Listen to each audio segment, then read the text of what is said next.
আসসালামু আলাইকুম প্রিয় সপ্তম শ্রেণী শিক্ষার্থীরা, আশা করি তোমরা সবাই ভালো আছো। গত ক্লাসে আমরা অনুশীলনী 4.1 এর প্রথম রাশিকে দ্বিতীয় রাশি দ্বারা গুণ করার 1 থেকে 5 পর্যন্ত অঙ্ক করেছিলাম।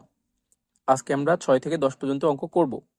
এখানে যে 6, 7, 8, 9, 10 10টি অঙ্ক আমরা নিয়ে নিয়েছি, এখন আমরা সমাধান করব।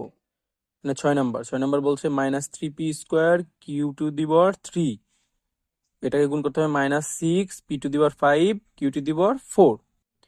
তাহলে এটাকে আমরা এখন গুণ করব। গুণ করার এখানে যেহেতু মাইনাস আছে, ব্র্যাকেট দিয়ে আটকে নিয়ে গুণ করব। তাহলে চলো আমরা গুণ করি। এখানে -3 আর হচ্ছে -6, মাইনাসে মাইনাসে প্লাস, এখানে প্লাস দিতে হবে না। তাহলে 3 6 18 p² আর হচ্ছে p⁵। তাহলে গুণের সময় পাওয়ারগুলো কি হয়? গুণের সময় পাওয়ারগুলো যোগ হয়। তাহলে p7 আর q⁴ আর হচ্ছে q⁴, এটা হচ্ছে তোমাদের 6 নম্বরের উত্তর। যদি প্রিয় শিক্ষার্থীরা, যদি তোমরা কোথাও না বুঝতে পারো তাহলে আমার কমেন্ট বক্সে কমেন্ট করবে, আমি ইনশাল্লাহ ভালোভাবে আরো বুঝিয়ে দিব। 7 নাম্বার -12m²a²x³, এটাকে গুণ করতে হবে -2m_a²x²।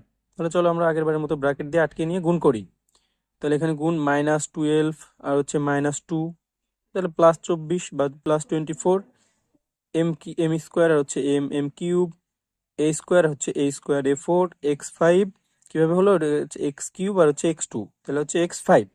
এটা হচ্ছে 7 নাম্বার উত্তর। চলো এখন আমরা নাম্বার 8 হচ্ছে 7a³ bx⁵ এটাকে গুণ করতে হবে -3x5 y³ a² b²।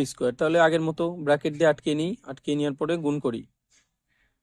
7 আর হচ্ছে 3 গুণ করলে হচ্ছে 21, তাহলে হচ্ছে যেখানে মাইনাস আছে প্লাস, এই পাশে প্লাস, এখানে মাইনাস, তাহলে প্লাসে মাইনাসে মাইনাস, a³ আর হচ্ছে এই পাশে a², তাহলে হচ্ছে a5, 3টা a আর হচ্ছে 2টা a, 5টা a, বি এই পাশে শুধু বি আর এই পাশে হচ্ছে b², তাহলে b³ এই পাশে x5 আর এই পাশে হচ্ছে x5, তাহলে হচ্ছে x10 আর y², এই পাশে হচ্ছে 2টা y² আর এই পাশে হচ্ছে y3, তাহলে হচ্ছে y5। এটা হচ্ছে 8 নম্বরের উত্তর। 9 নাম্বার সেম, 2x + 3y কে গুণ করতে হবে হচ্ছে 5xy কে, মানে এখানে দুইটা সংখ্যাকে একটা সংখ্যা দ্বারা গুণ করতে হবে।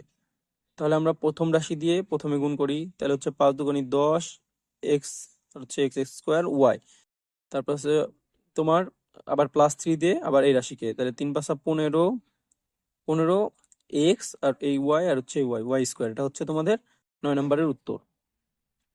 এখন 10 নম্বরে আসি। এখানেও দুইটা রাশিকে একটা রাশি দ্বারা গুণ করতে হবে। এখানে দুইটা রাশি হচ্ছে 5x² - 4xy, গুণ করতে হবে তোমার 9x² y² দিয়ে। তাহলে আবার এটাও ব্র্যাকেট দিয়ে আটকে নেওয়ার পরে প্রথম রাশিকে এটা দিয়ে গুণ করবো, আবার দ্বিতীয় রাশিকে এটা দিয়ে গুণ করবো। তাহলে প্রথম রাশি 5 নং 45 x² আর x² x4 আর হচ্ছে y², তাহলে এখানে মাইনাস 4 নং 36 x আর হচ্ছে x² x³ y আর হচ্ছে y² y³, এটা হচ্ছে উত্তর। বন্ধুরা, যদি আমার অঙ্কগুলো তোমাদের ভালো লেগে থাকলে তাহলে চ্যানেলটি লাইক করবা, কমেন্ট করবা এবং সাবস্ক্রাইব করে দিবা। আশা করি পরের ক্লাসে আবার দেখা হবে। ইনশাল্লাহ নতুন ভিডিও নিয়ে আবার আসবো। আল্লাহ হাফেজ।